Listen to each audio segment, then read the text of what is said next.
தளபதி கொஞ்ச நேரத்துக்கு முன்னாடி பனையூர் ஆபீஸ்க்கு வந்துட்டாரு. அதாவது அறிவிக்காத மீதமுள்ள 25 மாவட்டங்களோட மாவட்ட பொறுப்பாளர்களை அறிவிக்க போறாரு. அண்ட் யார் அப்பாயின் பண்ணிருக்காங்க அப்படின்ற லிஸ்ட் கூட சோசியல் மீடியால வந்துட்டு தான் இருக்கு. தென் இன்னொரு பக்கம் தளபதி நிதியமைச்சர் நிர்மலா சீதாராமன் அவர்களை தாக்கி ஒரு ட்வீட்டும் போட்டிருக்காரு. அந்த ஒரு ட்வீட்ல என்ன சொல்லியிருக்காருன்னா, பெரியார் தமிழை காட்டுமிராண்டி மொழி என சொன்னார் என்பதற்காக நிஜமாகவே ஒன்றிய அரசின் நிதியமைச்சர் அவர்களுக்கு வருத்தமா? அப்படியெனில் மும்மொழி கொள்கையை தமிழ்நாட்டில் திணிக்காமல் இருக்கலாமே. முரண்களை கடந்து எங்கள் கொள்கை தலைவரான பெரியாரை தமிழ்நாடு இன்றும் ஏன் போற்றுகிறது என்பதை சொல்லித்தான் தெரிய வேண்டுமா என்ன? குழந்தை திருமணத்தை எதிர்த்ததால், விதவை மறுமணத்தை ஆதரித்ததால், சாதி கொடுமைகளை எதிர்த்ததால் என சொல்லிக் கொண்டே போகலாம்.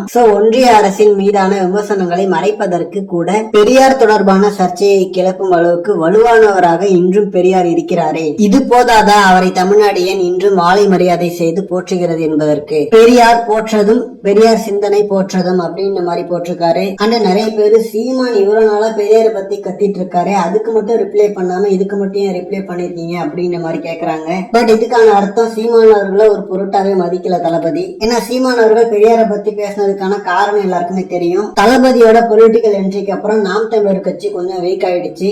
மீடியால இருந்து மக்கள்ல இருந்து யாருமே கண்டுக்கல. நிறைய பேர் அவர் கட்சியில இருந்து விலகிட்டு இருந்தாங்க. அதுவும் சீமானை தவிர்த்து நாம் தமிழர் கட்சியில எனக்கு தெரிஞ்ச ஒரே நபர் அந்த காளியம்மாள் அப்படின்ற ஒரு லேடி தான். அவங்க முதற்கொண்டு நாம் தமிழர் கட்சியில இருந்து விலகிட்டாங்க. அதனால தன்னோட இருப்பை காட்டுறதுக்காக பெரியார் அவர்களை சீமான் அடிச்சிட்டு இருந்தாரு. அதுக்கு ரிப்ளை பண்ணி அவருக்கு அட்டென்ஷன் கொடுக்கணும்னு சொல்லிட்டு தளபதி கண்டுக்கவே இல்லை. அண்ட் இதுக்கும் சில பேர் கமெண்ட்ஸ்ல வருவாங்க, பெரியார் இப்படிதான் அப்படிதான். பட் அதுக்கு ஒரே ஒரு பதில் என்னன்னா, பெரியார் அவர்களோட தவறான கருத்தை யாராவது இப்ப ஃபாலோ பண்றாங்களா? தளபதி குறிப்பிட்டு இருக்கிற மாதிரி விதவை திருமணம், குழந்தை திருமணத்தை மறுத்தல், தென் சாதி கொடுமைகளை எதிர்த்தல்னு அவர் சொன்ன கருத்துக்கள்ல சரியானதை மட்டும்தான் இப்ப அவரை ஃபாலோ பண்றவங்க ஃபாலோ பண்ணணும்னு சொல்றாங்க.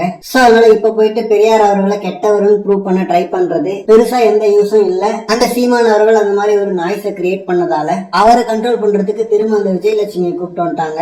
என்ன பண்ணாலும் அந்த ஒரு விஷயம் தூக்கிட்டு வந்து சீமான காலி பண்றத பார்க்க பாவமா தான் இருக்கு. இந்த மாதிரி வரம்பு மீறி கேவலமா அடிச்சுக்கிறவங்கள்ட்ட போயிட்டு தளபதி தலையை விடாம இருக்கிறதே நல்லது. அண்ட் இந்த ஒரு விஷயத்துல எடப்பாடி பழனிசாமி அவர்களுக்கு பரவாயில்ல, அவர்கிட்ட இந்த சீமான் இஷ்யூ பத்தி கேட்டதுக்கு அது அவரோட பர்சனல், அதை பத்தினா நம்ம எதுக்கு இங்க பேசிக்கிட்டு அப்படின்னு மாதிரி சொல்லிட்டாரு. ஓகே ஃப்ரெண்ட், இன்னும் மேலும் மேலும் தளபதி வளர நம்ம வந்து வாழ்த்துக்கள் தெரிவிச்சுக்கலாம் கைஸ்.